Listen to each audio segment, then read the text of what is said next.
할렐루야. 우리 이 시간 우리의 신앙을 우리 사도신경 함께 하심으로 주님께 우리의 신앙을 고백하면서 이 아침 주님 앞으로 나아가도록 하겠습니다. 전능하사 천지를 만드신 하나님 아버지를 내가 믿사오며 그 외아들 우리 주 예수 그리스도를 믿사오니 이는 성령으로 잉태하사 동정녀 마리아에게 나시고 본디오 빌라도에게 고난을 받으사 십자가에 못 박혀 죽으시고 장사한 지 사흘 만에 죽은 자 가운데서 다시 살아나시며 하늘에 오르사 전능하신 하나님 우편에 앉아 계시다가 저리로서 산 자와 죽은 자를 심판하시리라. 성령을 믿사오며 거룩한 공예와 성도가 서로 교통하는 것과 죄를 사하여 주신 것과 몸이 다시 사는 것과 영원히 사는 것을 믿사옵나이다. 아멘. 함께 찬송가 552장 함께 찬양하겠습니다. 552장 아침 해가 돋을 때 우리 함께 찬양하도록 하겠습니다.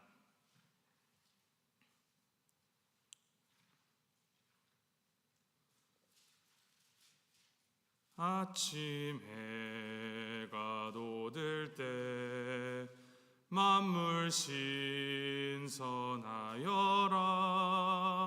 나도 세상 지낼 때에 햇빛 되게 하소서. 주여 나를 도우사 세월호 송 안고서 어두운 세상 지낼 때 햇빛 되게 하소서. 새로 오는 광음을 보람 있게 보내고 주의 일을 행할 때에 햇빛 되게 하소서. 주여 나를 도우사 세월호 송 안고서 어두운 세상 지낼 때 햇빛 되게 하소서. 한 번 가면 안 오는 빠른 광음 지날 때 귀한 시간 바쳐서 햇빛 되게 하소서. 주여 나를 도우사 세월호 송 안고서 어두운 세상 지낼 때 햇빛 되게 하소서.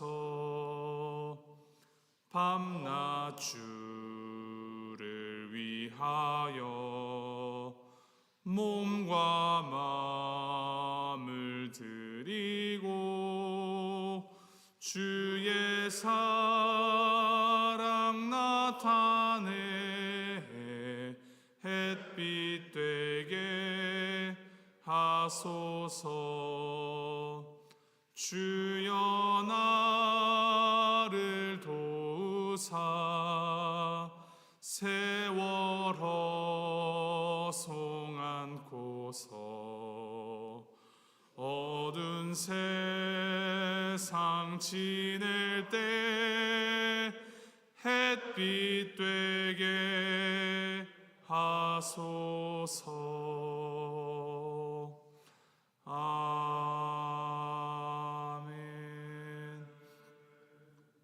아멘. 오늘 하나님께서 우리에게 주신 말씀은 고린도전서 6장 1절부터 11절까지 말씀입니다. 고린도전서 6장 1절부터 11절까지 말씀 저와 여러분들이 한 절씩 교독하시도록 하겠습니다. 고린도전서 6장 1절부터 11절까지 말씀 제가 먼저 읽도록 하겠습니다. 너희 중에 누가 다른 이와 더불어 다툼이 있는데 구태여 불의한 자들 앞에서 고발하고 성도 앞에서 하지 아니하느냐.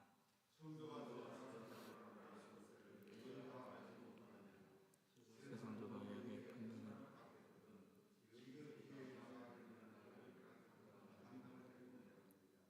우리가 천사를 판단할 것을 너희가 알지 못하느냐. 그러하거든 하물며 세상 일이랴.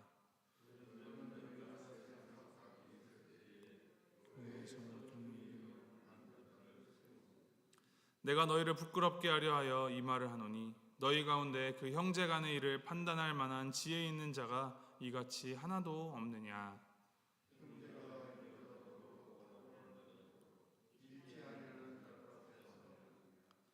너희가 피차 고발함으로 너희 가운데 이미 뚜렷한 허물이 있나니 차라리 불의를 당하는 것이 낫지 아니하며 차라리 속는 것이 낫지 아니하냐.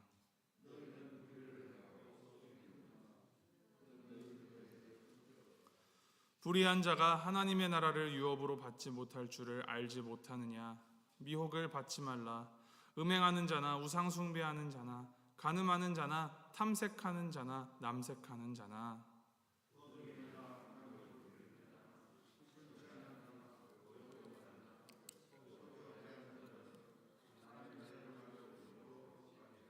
우리 11절 함께 읽겠습니다. 너희 중에 이와 같은 자들이 있더니 주 예수 그리스도의 이름과 우리 하나님의 성령 안에서 씻음과 거룩함과 의롭다 하심을 받았느니라. 아멘.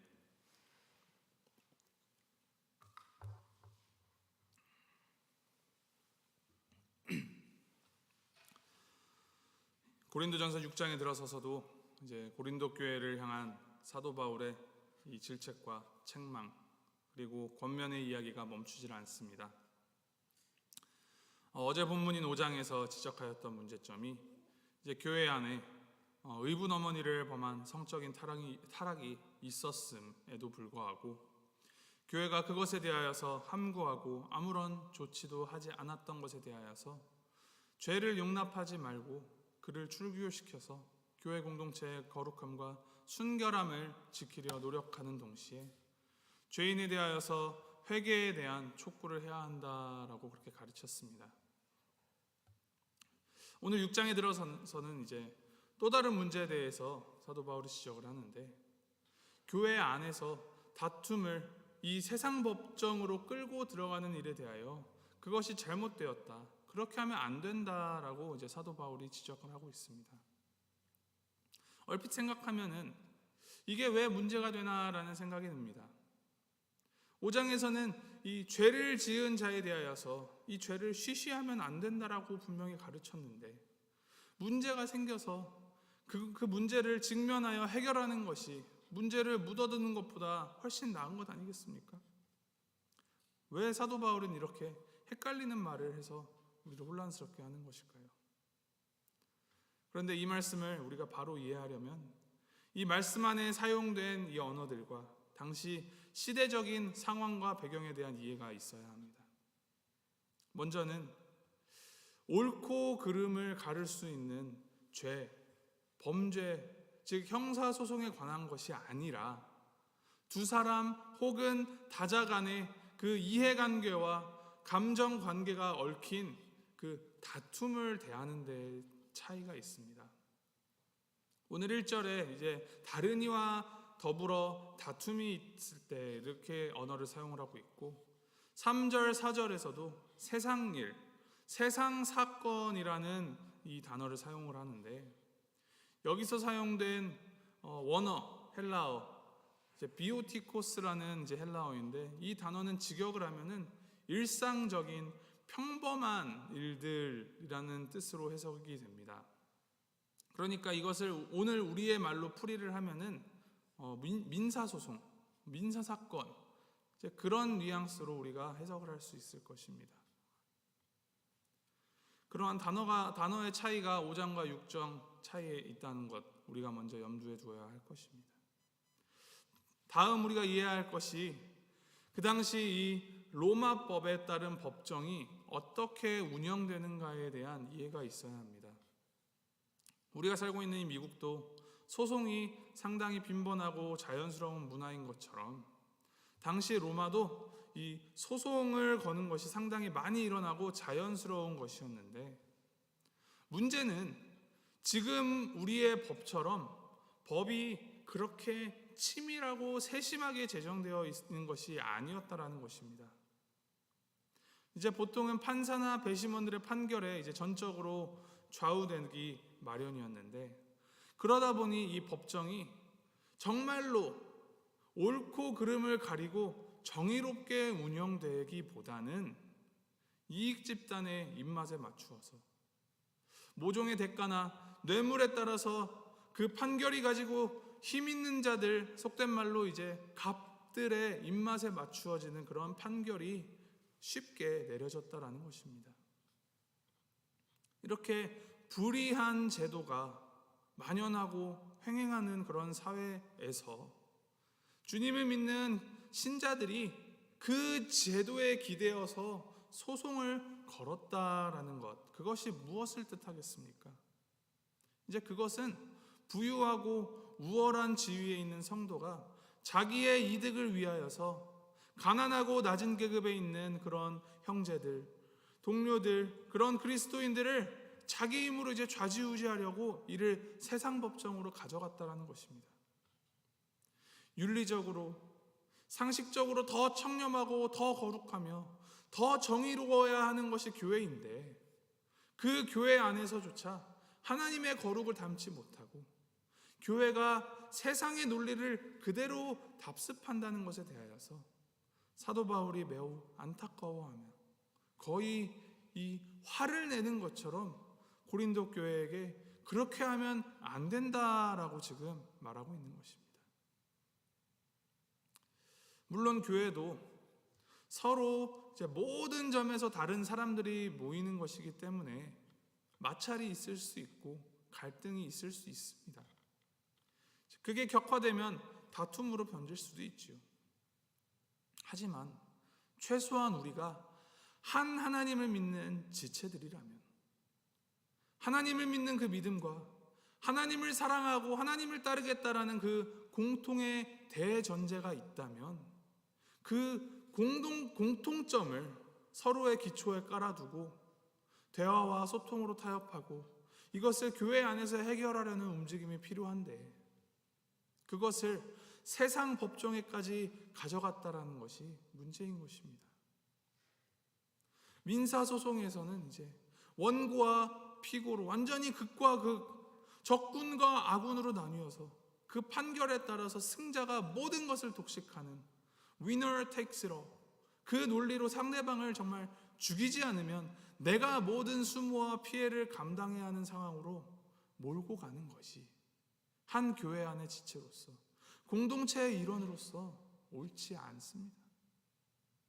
더군다나 그 판결의 결정권을 교회 안에서 자체적으로 해결하는 것도 아닌 하나님을 모르고 하나님을 거절하는 그 세상 법정, 로마 법정에 맡긴다라는 것이 저들의 우월함을 인정하는 것이며 하나님의 그 위대함과 거룩함을 가리는 일이었기에 바울은 이에 대하여서 불같이 화를 내듯 고린도 교회의 잘못에 대하여서 성토하고 있습니다. 7절에 너희가 피차 고발함으로 너희 가운데 이미 뚜렷한 허물이 있나니 차라리 불의를 당하는 것이 낫지 아니하며 차라리 속는 것이 낫지 아니하냐, 이렇게 기록을 합니다. 이 말은 무조건 너가 참고 피해를 보라, 그냥 참는 게 이기는 거다라고 그냥 무지성의 그런 참음을 요구하는 것이 아니라 차라리 피해를 보는 게 나을 만큼 서로가 서로를 고발하여서 교회 안에 적군아군을 가르며 승자와 패자를 가리는 것이 잘못되고 어리석은 일이다라고 강조하는 것입니다.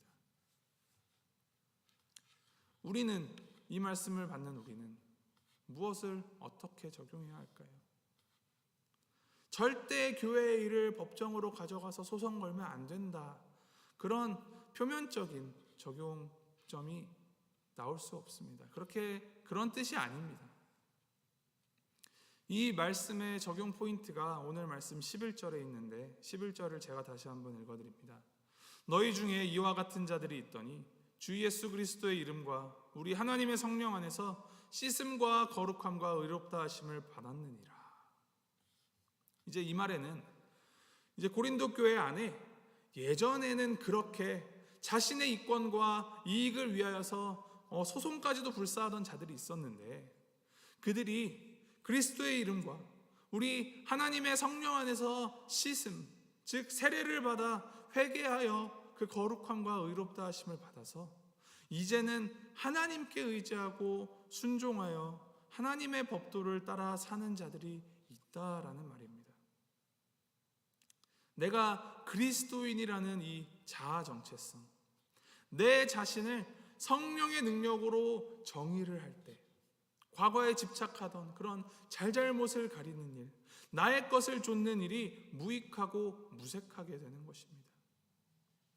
내 안에 내주하시는 그 성령님의 힘에 이끌려 하나님의 의와 도를 좇는 이들은 그리스도의 십자가에서 이미 내가 함께 죽었기 때문에 내가 조금 피해보더라도, 내가 조금 손해보는 한이 있더라도 세상 법정에 나가서 이기느니 차라리 조금 내가 더 손해보고 더 큰 것, 거룩함과 하나님의 의로우심, 그것을 내가 입는 것이 더 낫게 여기게 된다라는 것입니다. 결국 이러한 가르침, 이 갑질하는 악에 대하여서 악을 악으로 갚지 말고 선으로 악을 이기라라는 그런 예수님의 가르침과 일맥상통하는 가르침입니다. 누가 내 오른뺨을 치거든 왼뺨을 돌려대라고 하시고, 속옷을 취하려 하거든 겉옷까지 내어주라 하시고, 억지로 오리를 걸어가게 하려면 심리를 동행하라라는 그 예수님의 가르침입니다. 우리가 잊지 말아야 할 것은 이 예수님의 가르침은 그저 바보같이 그냥 당하고 살아라라는 말씀이 아니라 부당하고 불의한 폭력에 대해서 똑같은 폭력으로 받아치지 말고 그 불의함을 적극적이지만 평화적으로 드러내야 한다라는 것입니다. 그렇게 할 수 있는 것은 지금 당장 내가 받는 수치와 손해가 그리스도 안에 있는 나에게는 그렇게 중요한 것이 아니기 때문이다라는 마음 때문일 것입니다. 우리는 주님의 보혈로 씻겨 있습니까? 우리는 이 나의 정체성이 그리스도 안에 있습니까? 그러하시다면 사소한 평범한 작은 일에 너무 지나친 의미를 부여하지 않아야 할 것입니다. 때로는 나의 권리를 양보하고 손해를 감수할 그러한 담력이 있어야 합니다. 그것은 나의 권리나 내가 받는 손해보다도 그것을 감수함으로 얻는 더 큰 열매, 교회 공동체 안에 평화와 선을 이루어갈 수 있기 때문입니다. 그러기 위해서 우리가 구해야 할 것은 하나님의 지혜입니다. 하나님 안에서 무엇이 하나님 앞에 합당하고 무엇이 합당하지 않은지 구별할 줄 알아야 하고, 무엇을 위한 다툼인지 그 목적성에 대하여서 숙고해야 합니다. 그리고 다툼과 갈등 상황, 긴장 상황 가운데에서 그리스도의 의와 그리스도의 도를 구하여서 공동체 안에 평화를 이루고 유지해야 하는 것, 그것이 우리가 해야 할 일입니다. 아까 함께 노래했던 찬양, 어두운 세상 지날 때 햇빛 되게 하소서라는 이 고백, 이 찬송가 552장이 카테고리로는 이 새해라는 카테고리 안에 묶여 있지만 사실은 이것은 매일매일의 고백이 담겨야 하는 찬양입니다. 햇빛 되게 하소서라는 이 고백은 내가 나의 의로움, 나의 빛을 내는 그런 광원이 되게 해달라는 것이 아니라 주님의 빛을 온전히 내가 반사하는 주님의 반사판이 되게 해달라는 고백입니다. 하나님 안에 온전히 속하여서 거룩하시고 완전하신 그 하나님의 뜻을 이루어가는 주님의 빛을, 주님의 의를 반사하는 그러한 세상의 빛이 되게 해달라라는 고백입니다. 이를 기억하시면서 기도하실 때에 그리스도의 십자가에 나를 위하고 나를 채우기에 급급한 그런 죄된 자아를 다 내려놓고 주님의 빛을 온전히 비추는 세상의 빛으로 살아가도록 내가 성령 충만함을 입을 수 있도록 기도하시기 바랍니다.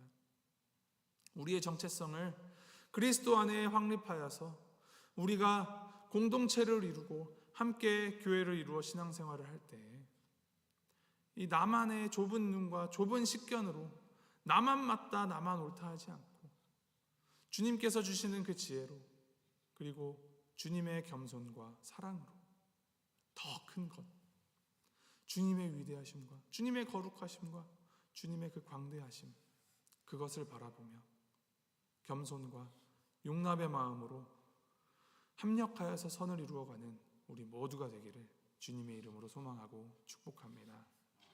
우리 함께 기도하시겠습니다.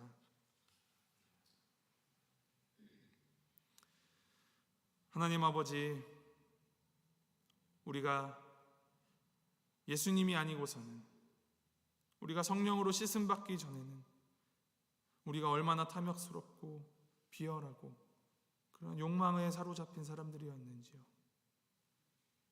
여전히 우리는 조금만 삐끗하여도 내 안에 나에 사로잡혀서 내가 가진 지식과 내 지위와 내 권한을 이용하여서 나의 이익을 우선시하고 공동체에 해를 가하고 무너뜨리며 형제 자매를 배제하고 모욕 주려는 그런 어리석은 죄인임을 주님 우리가 고백합니다.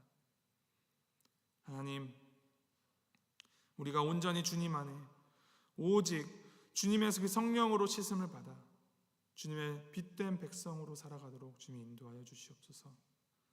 나를 위한 빛이 아닌 온전하고 완전하신 그 하나님의 빛을 비추며 매일의 삶과 생활 속에서 나를 위한 삶이 아닌 복음을 위하여, 예수를 위하여 주님의 능력으로 힘입어 살아가는 우리가 되도록 주님 함께하여 주시옵소서. 지금 내 손에 쥘 수 있는 것보다도 더 큰 하늘나라를 약속받았음을 기억하며 손해보더라도 희생하더라도 주님의 몸된 교회를 바로 세우고 복음을 확장시키는 그러한 삶을 살아가는 우리가 되도록 주님 함께하여 주시옵소서. 감사드리며 우리 주 예수 그리스도의 이름으로 기도하였습니다. 아멘.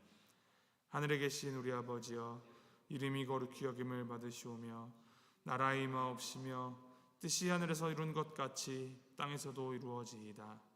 오늘날 우리에게 일용할 양식을 주옵시고 우리가 우리에게 죄 지은 자를 사하여 준 것 같이 우리의 죄를 사하여 주옵시고 우리를 시험에 들게 하지 마옵시고 다만 악에서 구하옵소서. 대개 나라와 권세와 영광이 아버지께 영원히 있사옵나이다. 아멘.